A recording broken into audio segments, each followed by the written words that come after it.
Let me explain GLUT transporters. So there are basically 12 GLUT transporters, GLUTs.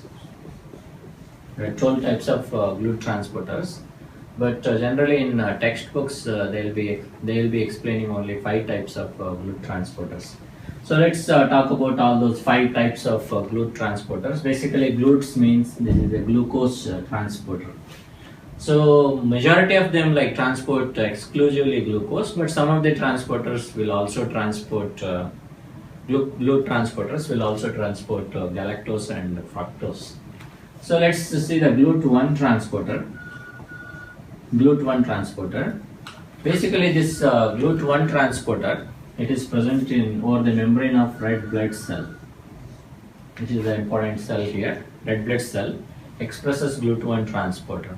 Okay, so other tissues where GLUT1 transporter is expressed is usually the barriers. Wherever you see the barriers like blood-brain barrier, blood testicular barrier, blood placental barrier, these barriers basically they will also express GLUT1 transporter. Now what is the importance of this GLUT1 transporter? So GLUT1 transporter is referred as high affinity transporter. High affinity. So basically the affinity is measured in terms of Km. Why it is measured in terms of Km? Although Km is a kinetic parameter for enzymes. Note that the mechanism of transport by the transporter, any transporter, so the kinetics of the transport, it follows enzyme kinetics. So enzyme kinetics we have studied Km and Vmax. So just like that, glucose transporter also they have Km and Vmax. So since this GLUT1 transporter is a high affinity transporter, it means that it has got low Km for glucose. So GLUT1 transporter, since it is a high affinity transporter, so it has got low Km for glucose. How much is that Km? Km is 1 millimoles of glucose. 1 millimoles of glucose. Roughly this 1 millimoles of glucose, it falls near to 18 milligrams per deciliter of blood. 18 milligrams of glucose per deciliter of blood. That's what is 1 millimoles of glucose. So what is the meaning of this? Basically, if the person has got 18 milligrams per deciliter, 18 milligrams of glucose per 100 ml of blood, at that blood glucose concentration, your GLUT1 transporter reaches half the maximum velocity. That is what is the Km. Km is substrate concentration at which enzyme will reach half the maximum velocity. Okay, so at 18 milligrams of glucose, your GLUT1 transporter is able to work at half of its maximum velocity. It means that 18 milligram itself it is low. Normal blood glucose concentration, let me write it somewhere here. Normal range is between say 70 to 110 milligram per deciliter. That is in fasting condition. Fasting plasma glucose. Normal is this much. That is 70 to 110 milligram per 100 ml. What we are talking about here is 18 milligram per 100 ml. So it means it's already low. Even at low blood glucose concentration, GLUT1 transporter is able to transport or able to work at half of its maximum velocity. It means that red blood cells and all the barriers that we have that I have explained, they all will transport glucose across the membrane even if there is low blood glucose existing in the blood. Okay, that is the importance of GLUT1 transporter. Now let's move on to see the GLUT2 transporter. GLUT2 transporter present in liver. It is present in kidney. It is present in beta cells of pancreas, and it is present in intestinal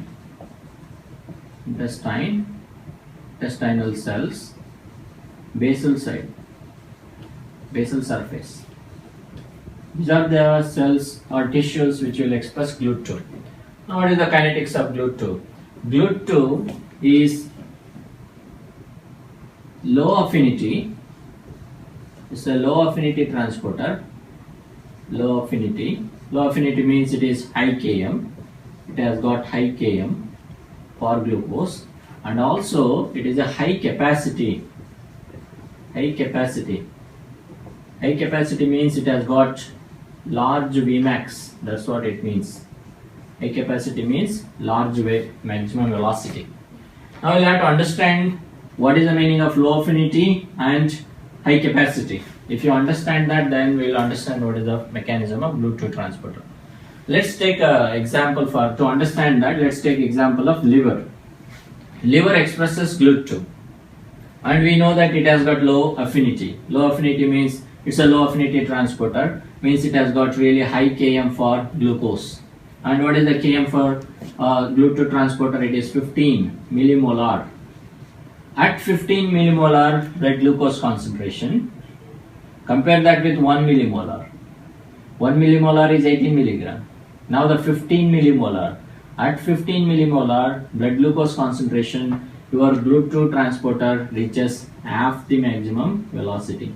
It means 15 millimolar is too much of blood glucose. 15 millimolar, if you convert, it will be 270 milligrams per deciliter. 270 milligram per deciliter is a high blood glucose. At high blood glucose concentration, it reaches half the maximum velocity. It means to reach full velocity, it needs 10 times that blood glucose concentration, means 10 times 15 millimolar. It's really high value. It means that it has got a larger capacity, high capacity to take in. Means as long as blood glucose stays at higher range, GLUT2 is going to allow that glucose to get into the liver. Only condition here is for the GLUT2 transporter to allow glucose into the liver and all these tissues, means only when there is blood glucose concentration remains high, at that time they will allow glucose to get in. If the blood glucose concentration is less, GLUT2 doesn't allow blood glucose to get into these tissues. Okay, so that is why GLUT2 is a low affinity, high capacity transporter. Use of having high capacity is, if you have too much of blood glucose, at that time these tissues will take up glucose, particularly the liver will take up glucose and store that glucose as glycogen. So in that sense, liver will help in the normalization of blood glucose. It will try to maintain normal blood glucose level. Okay, that is why it has got high capacity.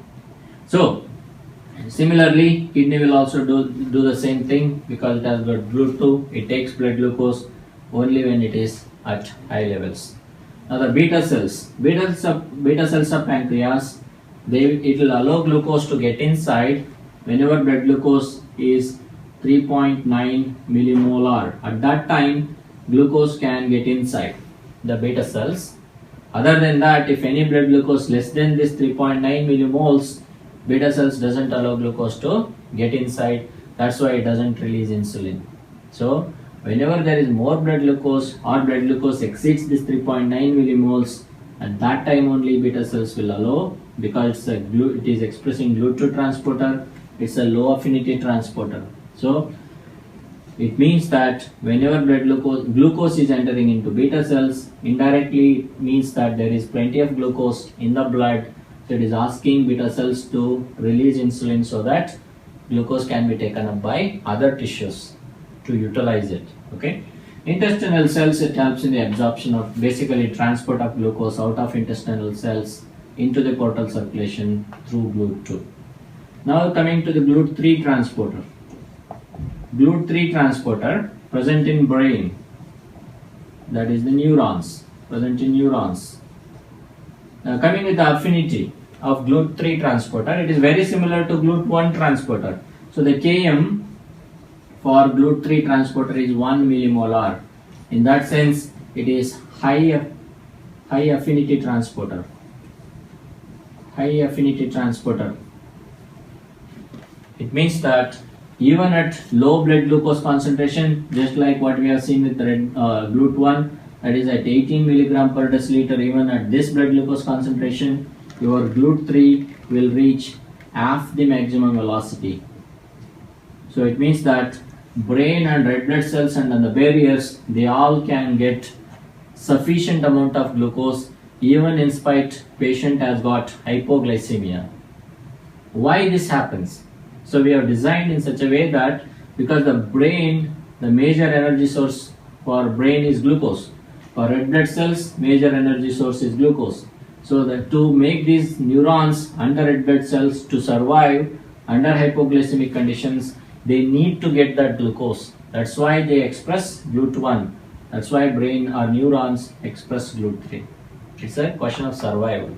Okay. When we have plenty of glucose, that glucose, of course, brain and red blood cells will take up glucose probably at that time. GLUT1 and GLUT3 will act at a maximum level, Vmax.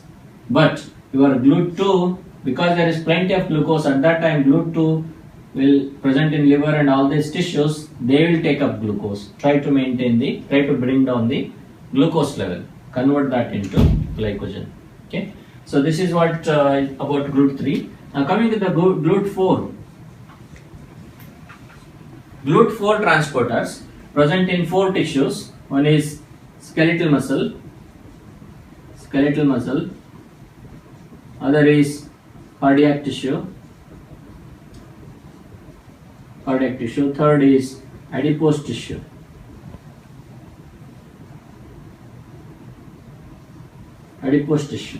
Basically these are the 3 tissues which will express GLUT4. And the speciality of this GLUT4 is, this is the only insulin sensitive transporter. It is insulin sensitive transporter. So it means that for GLUT4 transporter to be present over the membrane of these cells, membrane of the skeletal muscle, cardiac tissue and adipose tissue, it needs insulin. So when do you see insulin in the blood? So that will be explained by this beta cells which will express GLUT2. So whenever blood glucose is 3.9 millimoles per liter, at that time GLUT2 will allow blood glucose to enter into the beta cells and release insulin. It means that when we have sufficient glucose in the blood, insulin is released from the beta cells. And that insulin is going to come and bind to the insulin receptors present over skeletal muscle, cardiac tissue, adipose tissue, and the signaling mechanism will go on, and one of the signaling pathway will bring GLUT4s. Generally they will float in the cytoplasm in the form of vesicles. So insulin mediated signaling is going to bring these GLUT4s back to the membrane, and they will be arranged over membrane. When the GLUT4s are arranged over membrane, adipose tissue, skeletal muscle, cardiac tissue will take up glucose. Basically glucose enters into these tissues and they will utilize it.